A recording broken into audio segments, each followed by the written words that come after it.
20 po. Ma'am, pasok tayo dito sa Star Mall, ma'am.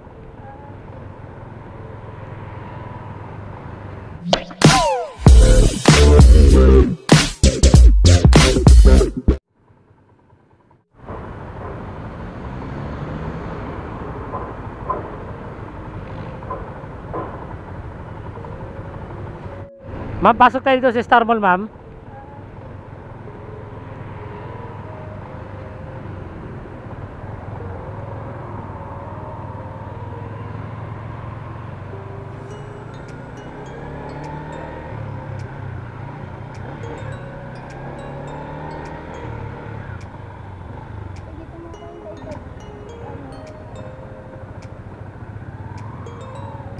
Dito na lang, ma'am, baka pwede dito tayo maghintay.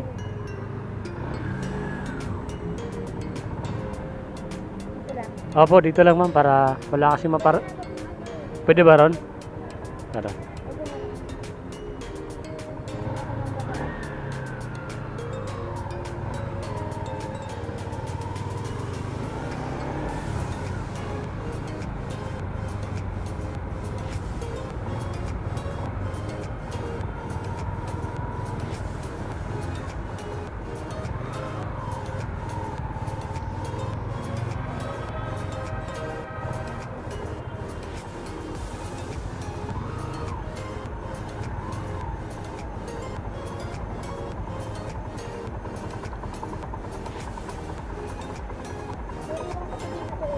Sige lang po. Wala na mawawala yata dito, ma'am, eh. Sige lang po, ma'am, sige lang po.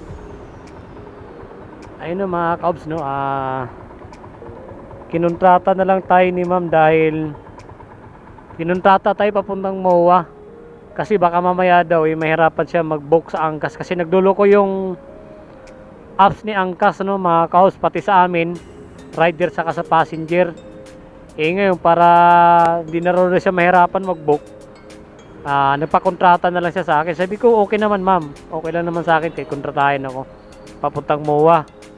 Ayun, bahala na sa akin mamaya, no, kasi mula dito, mula Marikina hanggang dito sa Star Mall, Sio Boulevard, 123 yung fare niya, no, mga kaobs. Tapos mula dito sa Star Mall hanggang doon sa MOA, kinontrata niya na tayo. Okay, waitin lang natin si ma'am dito, no, mga kaobs. May kukuhanin lang daw siya saglit. Ayan po, mga kaobs, no, nandito na tayo sa Seaside MOA. Mukhang talo pa yata ako sa binigay ng pasahero, no, mga kaobs. Putik! Mahirap ng... Sabi ko na stop! Stop! Mga kaobs, kasi mula Marikina hanggang Sio 123, tapos mula Sio hanggang dito sa Seaside MOA nasa 172 mahigit, ano, mga kaobs, o 180. Ang binigay niya 300, tapos nag-antay pa tayo ng 25 minutes. Ayan po, pero okay lang, nagmamadali kasi, mga kaobs, hindi ko na nahabol kasi malilit na. Nagpaantay pa naman sa akin ng 25 minutes dun sa Star Mall sa may Sio Mandaluyong, Sio Boulevard. Yun, pero okay lang siguro, mga kaobs, no, ganun lang talaga siguro, baka nakalimutan lang siguro niya o di kaya kasi nakatupi yung pera ni ma'am, no, mga kaobs, eh. Kaya pagtingin ko 300, wala namang nahulog. Sana all! Gago! Yun, at abang na lang ulit tayo ng another next booking natin dito, mga kaobs. Nandito tayo ngayon sa sa Seaside MOA. Last biyahe natin, no, mga kaobs, nakarang Huwebes pa. Tapos ngayon, Huwebes uli, Friday, kababalik lang din natin sa biyahe uli kasi nagkasakit din tayo, nagpahinga tayo ng isang linggo. Friday, Saturday, Sunday, Monday, Tuesday, Wednesday. Mga ilang araw na tayo nagpahinga, 1 week mahigit, no, mga kaobs. Yun, 1 week mahigit din tayo nagpahinga sa biyahe dahil na-overfatigue tayo, nagkasakit tayo, no, mga kaobs. Tsaka nagkasakit din yung anak kong bunso, kaya yun, 2 araw din tayong di nakapasok, bali 3 araw akong di nakapasok, no, mga kaobs, sa trabaho. Isang linggo mahigit tayong di rin nakabiyahe. Yun, at abang ulit tayo din another next.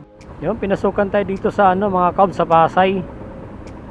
Sa Victory Terminal Pasay yung pick up, tapos yung ano, yung drop off niya sa Breadtalk Market Taguig.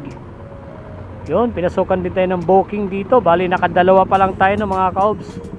Dalawang booking. Let's go, punta na natin yung ating pasahero. Tagal lang mapa. Yun, 1.3 kilometers yung mula dito sa location natin to, pick up location ng pasahero natin. Yun, traffic mga Cubs.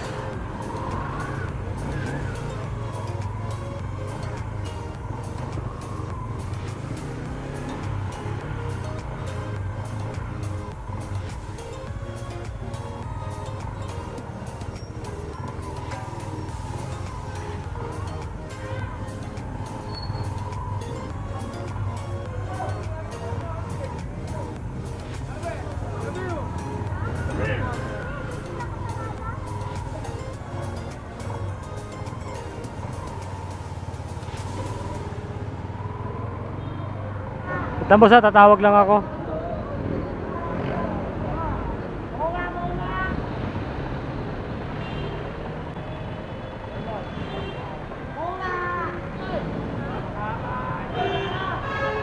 Yun, tinatawagan ko yung pasahero ko no mga Cubs.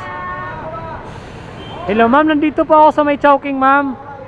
Victory Liner ma'am. Naku, ang hirap pa naman sumuot dito. Magkano ba tong saging mo? 21 kilo. Mahal naman? Mahal? Gusto niyo mura? Oo. Ako may alam na mura. Ano yun? Putangin mo. Gago! 1 week. 1 week kasi ito dito. Ano ma'am, 1 week to eh. Victory Liner, saan dito Victory? Ha? Malayo pa kasi Victory dito ma'am eh. Ako na lang ma'am, Victory Pasay. Wait lang ma'am ha. Sige po. Yun lang, nagkamali yung pasahero natin ng Pino mga Cubs. Ay nako.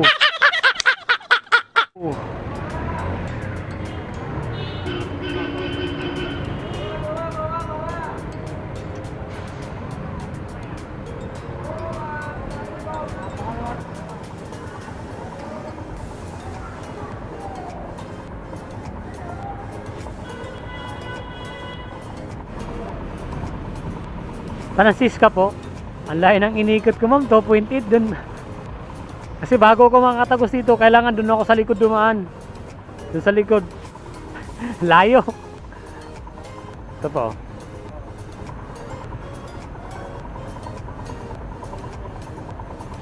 Ang layo ng inikot natin mga Cubs, 2.9 kilometers bago tayo makapunta dito sa Victory Liner.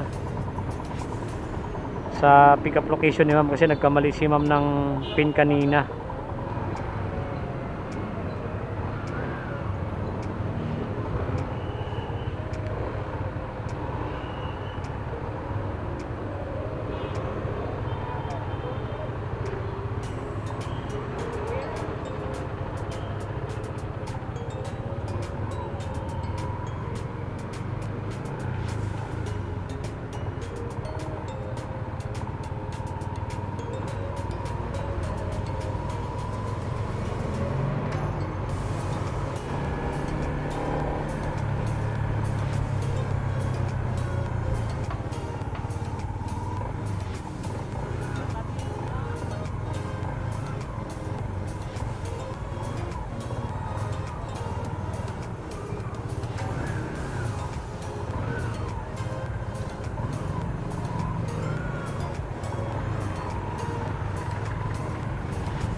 Dito lang po ma'am.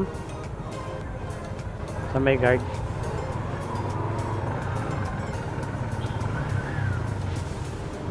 Wait lang, may tabi lang natin ma'am. Wait lang. Huwag ka muna bumaba.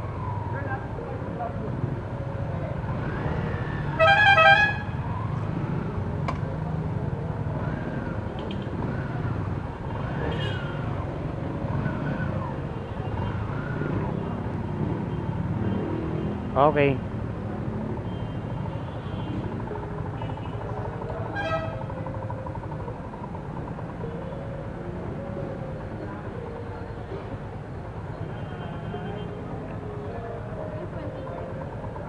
$20 po.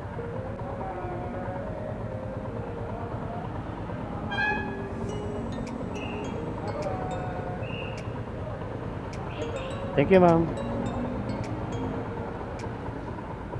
Ayun, dito na tayo sa drop-off location ng pasahero natin sa Market mga kaobs.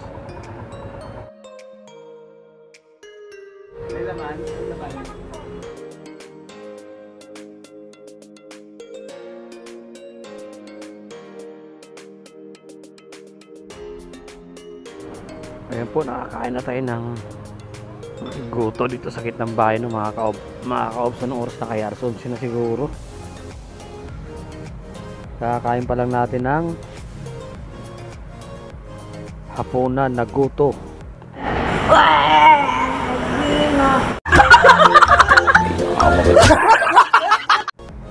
Tapos itlog. Yun, at pauwi na tayo.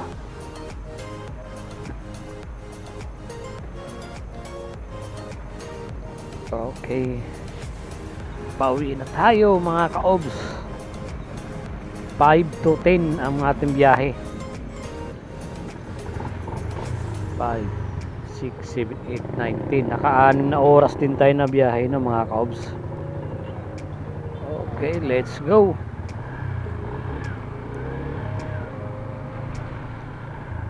Oh, may pere pala dito.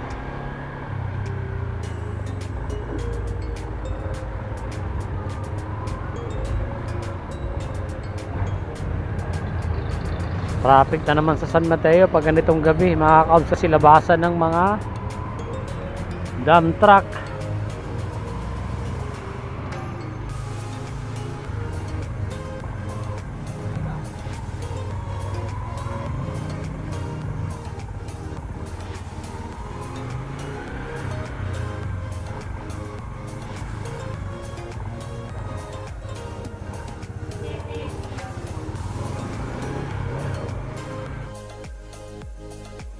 Okay, dito na tayo sa bahay mga kaobs.